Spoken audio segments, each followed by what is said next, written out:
Chapitre 26.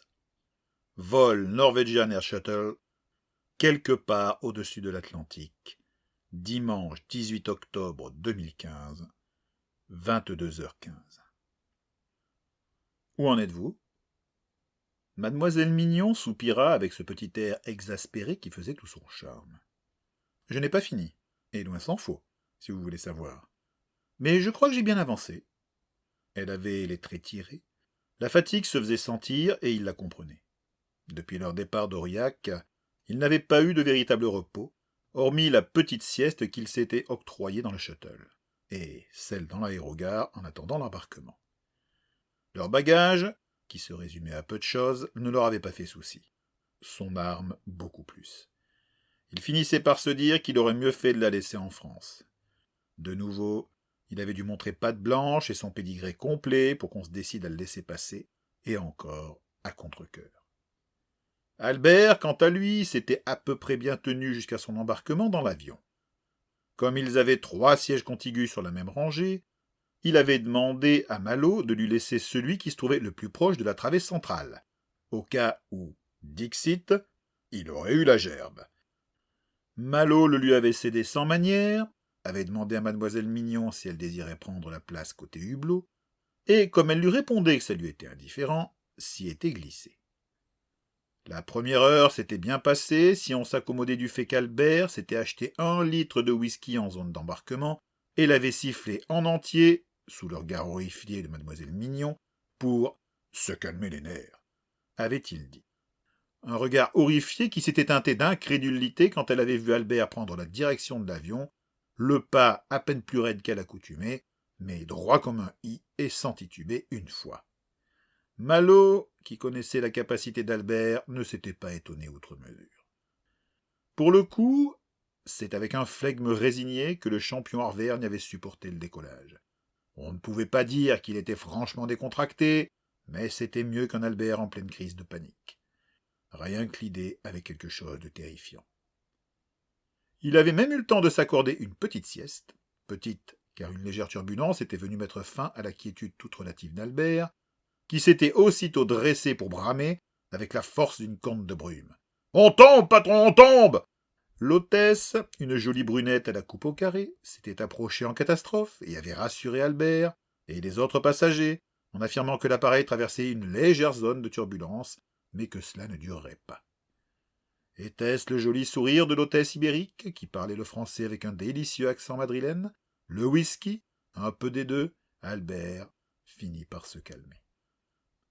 Autour d'eux, les autres passagers étaient retournés à leurs occupations respectives, non sans avoir adressé à Albert des regards de reproche ou d'inquiétude.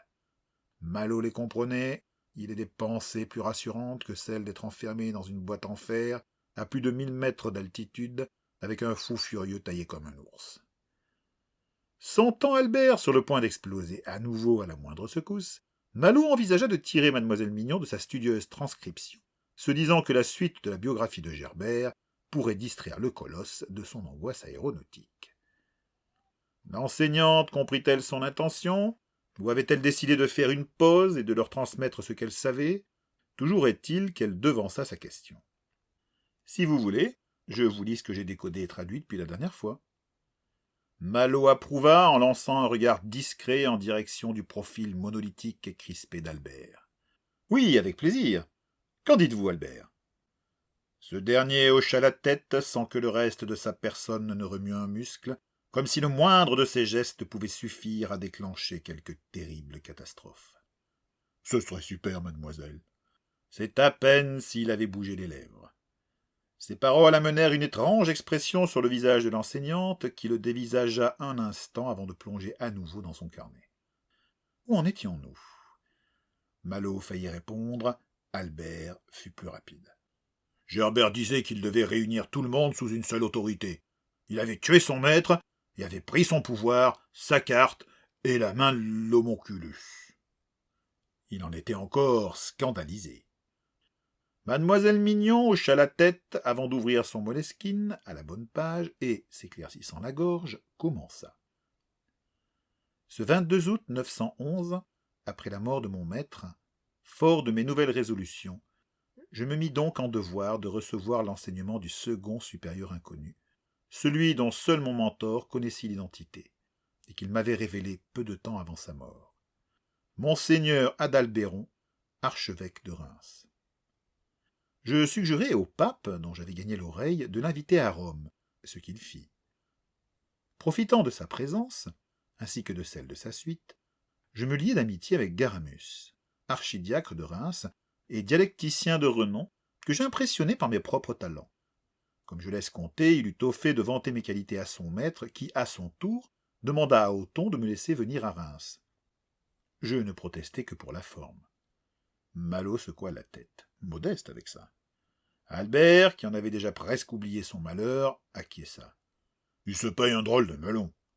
Il eut droit à un regard noir de la part de mademoiselle Mignon, qui poursuivit néanmoins.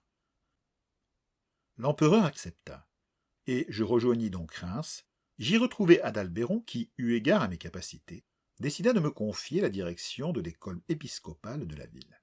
Je devins écolâtre et enseignai le quadrivium des 4 sciences profanes, l'arithmétique, la géométrie, l'astronomie et la musique, à des élèves de la plus haute extraction. Ce qui servait très exactement mon propos, qui était d'éduquer les puissants pour modifier le futur de ce monde que m'avaient dévoilé mes calculs. Ainsi, je devins le précepteur de Robert le Pieux, fils de Hugues Capet, de Fulbert de Chartres, de Richer, qui fut un des plus fameux historiens et mathématiciens de ce temps, et tant d'autres. Je croyais œuvrer pour notre Seigneur, je croyais œuvrer pour le bien. Je savais qu'Adalbéron refuserait de me livrer son savoir s'il me soupçonnait d'avoir été l'élève secret de Athon, mon précédent maître, car jamais un supérieur inconnu ne devait posséder plus d'une des sciences qui leur avaient été confiées. Telle était précisément leur tâche, maintenir séparées, inoffensives, les connaissances des anciens, grâce auxquelles Asoka avait détruit les armées de Kalinga. Une respiration, une main qui se lève pour ramener savamment une mèche de cheveux derrière l'oreille. Pendant des mois, je tentais de gagner les faveurs d'Adalbéron, afin qu'il me choisisse pour devenir son disciple. Il ne pouvait manquer de remarquer que j'étais le plus digne de cet honneur. Je crois qu'il en était déjà convaincu, mais quelque chose le retenait. Adalbéron était maître dans les sciences touchant à l'esprit, celle de la manipulation mentale, la guerre intérieure, celle des pensées. Je ne savais comment à l'époque, mais malgré tous mes efforts pour dissimuler ce que j'étais, il devinait quelque chose en moi. Quelque chose de différent, de plus que chez les autres, quelque chose qui lui faisait peur. Même si je ne maîtrisais pas encore mon domaine de connaissance, j'avais appris par mon maître comment fermer mon esprit, le faire impénétrable. Je me cachais bien, mais même cela, Adalbéron le sentait. J'en devenais donc plus inquiétant encore à ses yeux. Il se méfiait. Mademoiselle Mignon marqua une pause pour boire une gorgée du gobelet de thé froid qui reposait sur son plateau avant de reprendre. J'étais persévérant, et j'y serais parvenu sans tarder, surtout après avoir soutenu une controverse contre Autric de Saxonie, l'ancien écolâtre de Marc-de-Bourg, qui me jalousait à Ravenne, concernant l'enseignement de la physique et des mathématiques. Adalbéron fut très favorablement impressionné, et, j'en étais sûr, allait me choisir pour être son disciple. Mais Othon, notre empereur, ayant un besoin urgent d'hommes sûrs en Italie, décida de me confier l'abbaye de Bobbio. Pour complaire à l'empereur, je dus, contraint et forcé, m'éloigner pour un temps. Ménageant ses effets, l'enseignante attendit quelques secondes avant de reprendre. Ce contretemps me contrariait, mais je ne pouvais désobéir. Fort heureusement pour moi, la bibliothèque de l'abbaye était particulièrement bien fournie. Je profitai de mon isolement pour parfaire mes connaissances.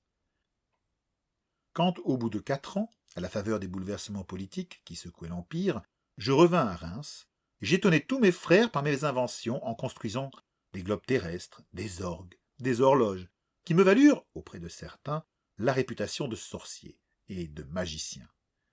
J'entendais dans mon dos murmurer le mot alchimiste. Je prenais un risque, mais pour la bonne cause. Car Adalbéron, impressionné, accepta enfin de me prendre pour successeur, malgré ses réticences premières. Je profitai donc de l'enseignement d'Adalbéron. J'appris tous ses secrets. Et alors même que je me formais à la manipulation mentale, je tentai, moi aussi, de convaincre mon maître de la nécessité de créer un nouveau et grand empire chrétien où régnerait l'ordre, la loi et la justice, ce à quoi nous pouvions parvenir si nous prenions en charge l'éducation des puissants. Elle fronça les sourcils, se pencha sur sa feuille, comme si elle avait du mal à se relire. J'espérais modifier le résultat de mes prédictions. Dans ce but, j'œuvrai avec tous les moyens à ma disposition et l'aide d'Adalbéron.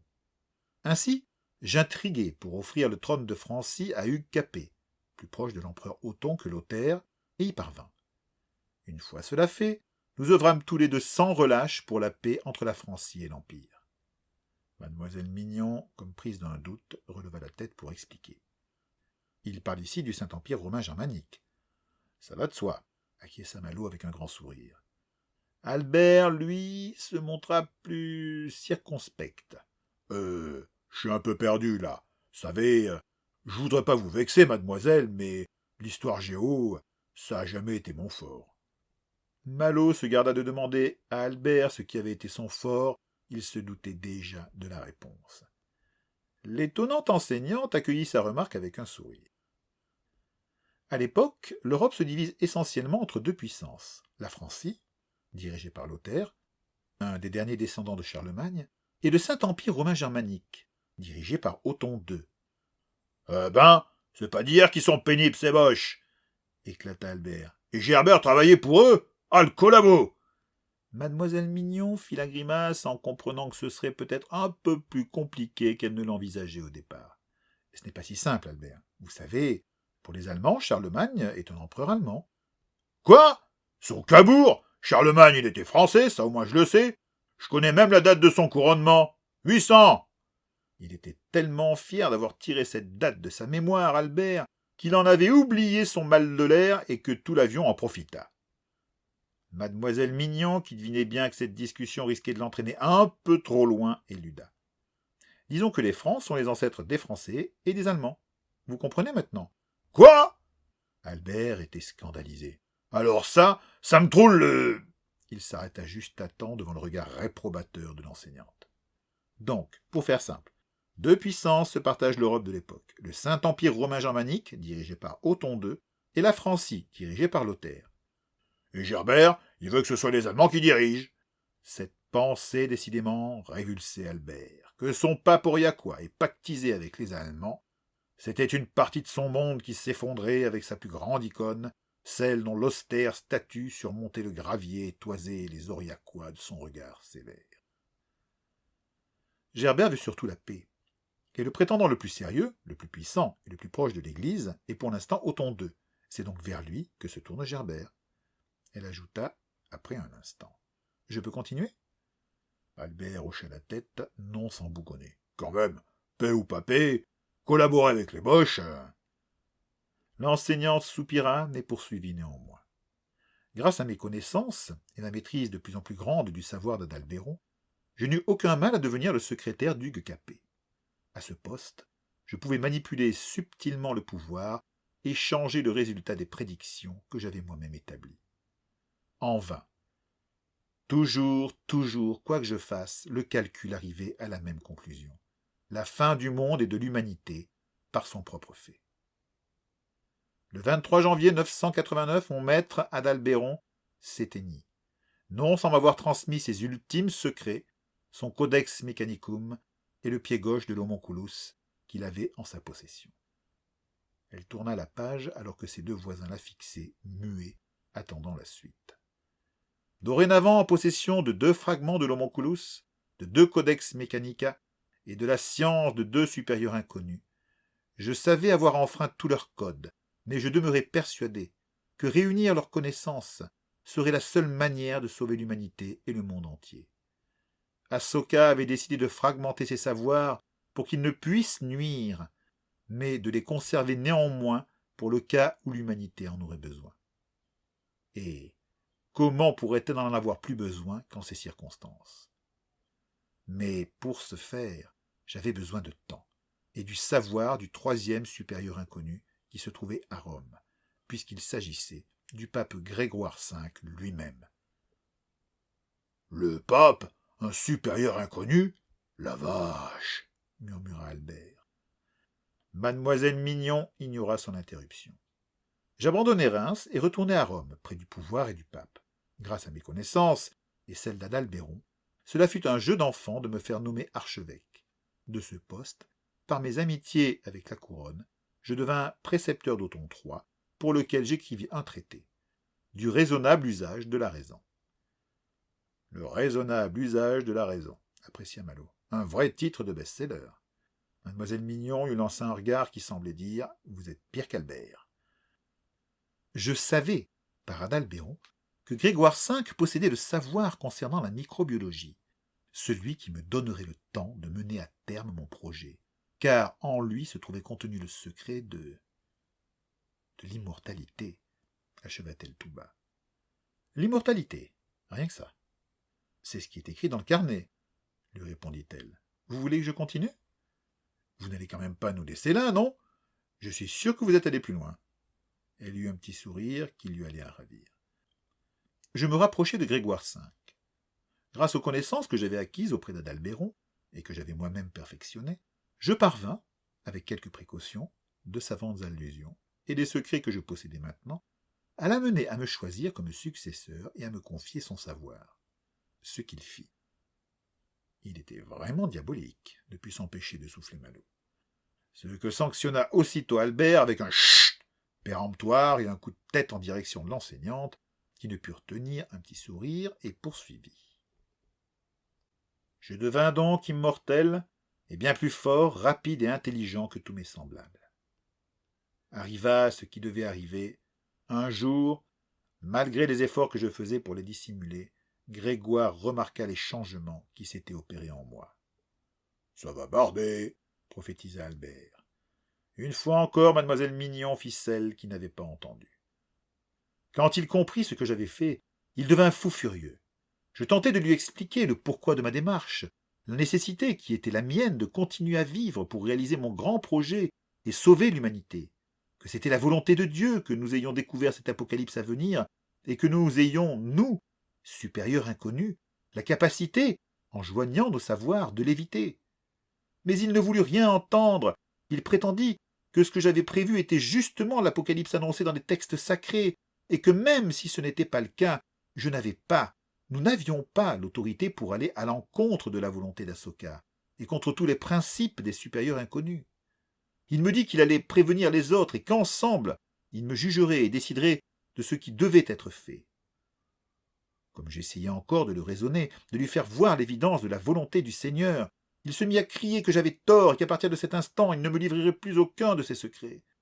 Alors je sus, le cœur lourd mais ferme, que j'avais fait le bon choix, en versant depuis des jours dans sa boisson la décoction que j'avais préparée, celle qui faisait enfin son effet, et lui ôter toute volonté pour le livrer à la mienne et à celle du Seigneur. Il ne put résister à mes ordres et me taire quoi que ce soit, ni l'endroit où il avait dissimulé la tête de l'homonculus, ni celui où il conservait son codex mechanicum. Et enfin, le nom et l'identité du prochain supérieur inconnu. De plus en plus sympathique, votre Gerbert, dites-moi. Quelques jours plus tard, Grégoire V mourait des suites d'une humeur maligne particulièrement virulente qui lui avait déjà enlevé, en moins de quelques heures, la raison et la vigueur, le laissant tel un enfant. Je devins donc pape à sa place, le 2 avril 999, sous le nom de Sylvestre II. « Ah, Miladiou !» Il l'a empoisonné, siffla Malot. Décidément, il avait tout pour plaire. Assassin multirécidiviste. Ses intentions étaient bonnes, intervint mademoiselle Mignon, que l'idée d'une petite controverse semblait séduire. Il voulait sauver le monde et les humains. L'enfer est pavé de bonnes intentions, répliqua Malot avec un regard et un grand sourire en direction d'Albert, comme pour le mettre au défi de placer un dicton plus approprié. Mais il était loin d'être tranquille. Quand un texte vieux de 600 ans au moins vous prédit la fin de toute vie terrestre sans ambiguïté aucune dans les 50 ans à venir, il y a de quoi s'inquiéter un peu. Et quand ce texte vous parle d'immortalité, nom de Dieu, marmonna Malot. Les événements récents faisaient naître en lui une idée complètement folle, démente. C'est lui. Qui? Demanda mademoiselle Mignon, inquiète. L'assassin. Vous venez de le dire. Je ne comprends pas. L'immortalité, murmura-t-il. Il possède le secret de l'immortalité. Je ne vois pas le rapport avec... Malo ne la laissa pas finir. L'assassin. C'est lui. Mais qui, lui? Gerbert.